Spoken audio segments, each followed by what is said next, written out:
The night air in the Algerian countryside was usually filled with the sounds of crickets and the distant rustle of olive trees. But on the evening of August 2, 1997, a different kind of sound began to creep across the hills of Tipaza and Ain Defla. It was the sound of footsteps, heavy and deliberate, belonging to men who had long ago traded their humanity for a cause that recognized no mercy.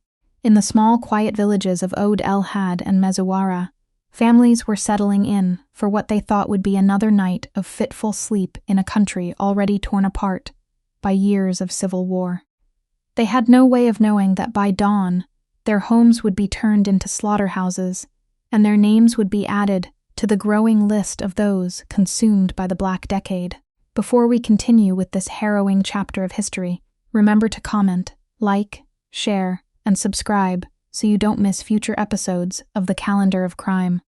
Your support helps us keep these stories alive and honors the memory of those who can no longer speak for themselves. To understand the horror that unfolded that night, one must first look back at the shadow that had fallen over Algeria since the early 1990s. The country was in the grip of a brutal civil war, often referred to as the Black Decade, a conflict that pitted the military-backed government against various Islamist insurgent groups. What began as a political crisis, following the cancellation of the 1991 legislative elections, quickly spiraled into a total war that left no corner of the nation untouched. The violence was not confined to the battlefield. It spilled into the streets, the markets, and the very homes of ordinary citizens who found themselves caught between the iron fist of the state and the religious zealotry of the rebels. The catalyst for this descent into chaos was the rise of the Islamic Salvation Front, or FIS, which had been poised to win the first multi-party election since independence.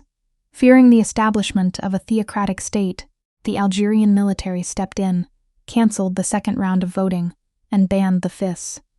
This move ignited a firestorm of resentment and led to the formation of armed groups, the most notorious of which was the Armed Islamic Group, known by its French acronym, GIA.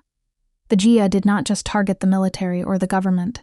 They adopted a scorched earth policy declaring that anyone who did not actively support them was an apostate deserving of death.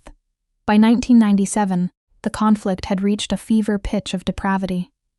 This year would become known as the Year of Massacres, a period when the GA shifted its focus toward large-scale attacks on civilian populations. Their logic was as simple as it was terrifying. By slaughtering entire villages, they could demonstrate the government's inability to protect its people while simultaneously punishing those they deemed loyal to the state. The massacres were often carried out with a level of cruelty that defied comprehension, designed to spread maximum terror and ensure that the name of the GIA would be whispered with dread across the Maghreb. The summer of 1997 was particularly bloody, with reports of atrocities surfacing almost daily. In April, the Thalit massacre saw dozens killed, followed by the Oued Chemisti massacre later that month. By the time August arrived, the atmosphere in the rural regions surrounding Algiers was thick with paranoia. Villagers slept with one eye open, listening for the sound of approaching trucks or the telltale silence that preceded a raid. It was in this climate of fear that the two-pronged attack on Oued el-Had and Mezouara was meticulously planned and executed by a force of nearly 100 militants. As the sun began to dip below the horizon on August 2nd, the attackers prepared to move. These were not ordinary soldiers. Witnesses would later describe them as a terrifying sight, a group of strange guerrillas, with their heads and eyebrows completely shaven. This ritualistic grooming was a hallmark of certain extremist factions, intended to show their complete devotion and their separation from the world of the living. They carried with them flags emblazoned with the chilling phrase, Al-Ghadabun Allah Allah, or those angry at God, a declaration that they were the instruments of a divine and vengeful wrath. The force split into two distinct groups to maximize the devastation and ensure that no one could escape through the surrounding valleys. One group began its approach from the wilaya of Ain Defla, while the other moved in from the wilaya of Tipaza. They followed the natural contours of the land, using the deep valleys as cover to bypass military checkpoints and avoid detection by local self-defense groups. Their target was the cluster of homes that made up Oued el-Had, a place where life was defined by the rhythm of the harvest and the bonds of extended family. When the first group reached Oued el-Had, the carnage began with surgical precision. The militants did not simply open fire. They moved from house to house, breaking down doors and dragging families into the center of the village.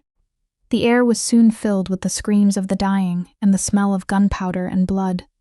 In Oued el-Had alone, 40 people were slaughtered in a matter of hours. The victims were not just men of fighting age. The attackers made no distinction, killing women, children, and the elderly, with a cold, mechanical efficiency that suggested they had done this many times before. One of the most disturbing aspects of the raid was the psychological game the militants played with the survivors. Instead of killing everyone at once, they would often spare a single adult from a household. This person was not being granted mercy. Rather, they were forced to act as a guide, leading the killers to the next hidden home or the next neighboring village. Once the guide had served their purpose and the next location was secured, they were brutally executed, and a new guide was selected from the next group of victims. This cycle of forced betrayal and inevitable death ensured that the terror was intimate and personal. With Oued el-Had decimated, the groups converged and moved toward the village of Mezouara. The second phase of the attack was even more lethal than the first. In Mezouara, the death toll rose to 76, bringing the total number of victims for the night to 116. The scale of the killing was so vast that the village square became a makeshift morgue. The attackers seemed driven by a frenzied desire to erase everything in their path, as if the mere existence of these people was an affront to their twisted ideology. The brutality was not limited to human lives. In a display of total war against the very foundations of village life, the militants also slaughtered the livestock. Cows, goats, donkeys, and even the village dogs were hacked to death or shot where they stood. Granaries were set ablaze, and the modest wealth of the villagers was systematically destroyed. This was a message intended for the survivors and the government alike. Nothing and no one was safe, and the GIA had the power to turn a thriving community into a wasteland in a single night. The methods of execution were as varied as they were horrific. While guns were used to suppress resistance, much of the killing was done with knives, axes, and machetes. Survivors who managed to hide in the brush or under floorboards spoke of the rhythmic sound of blades meeting bone and the chilling prayers the attackers chanted as they went about their work. Many of the bodies found the next day bore signs of extreme mutilation, a signature of the GIA intended to ensure that the funerals would be as traumatic as the massacre itself. As the first light of dawn began to touch the peaks of the Atlas Mountains, the shaven-headed men melted back into the forests and caves from which they had emerged. They left behind a silence that was far heavier than the one that had preceded their arrival. When the first soldiers and journalists arrived on the scene, they found a landscape of nightmares. The streets of Oued el-Had and Mezouara were slick with blood, and the survivors who emerged from the shadows were shells of their former selves, their eyes reflecting a horror that words could never fully capture. The international reaction to the Oued el-Had and Mezouara massacre was one of condemnation, but also of profound confusion. The Algerian government was quick to blame the GIA, and while the group's involvement was clear, a lingering question began to haunt the public discourse. Qui, or who is killing whom?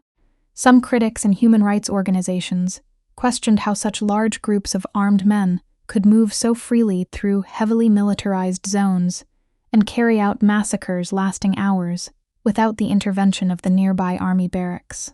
This ambiguity only added to the trauma of a nation that felt abandoned by both its protectors and its enemies. Today the names Oued el-Had and Mezouara are etched into the dark annals of the Algerian Civil War, serving as a grim reminder of a time when the world seemed to have lost its way. The 116 souls lost that night were not soldiers or politicians. They were farmers, mothers, and children whose only crime was living in the wrong place at the wrong time. Their story is a testament to the resilience of the human spirit, but also a warning of how quickly The thin veneer of civilization can be stripped away by those who believe that blood is the only language of change.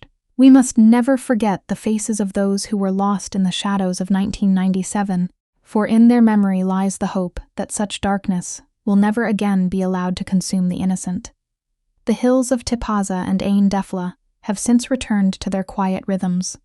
But for those who survived, the echoes of that night still linger in the rustle of the olive trees and the silence of the valley. Thanks for watching. Please comment, share, like, and subscribe for future episodes from the Calendar of Crime.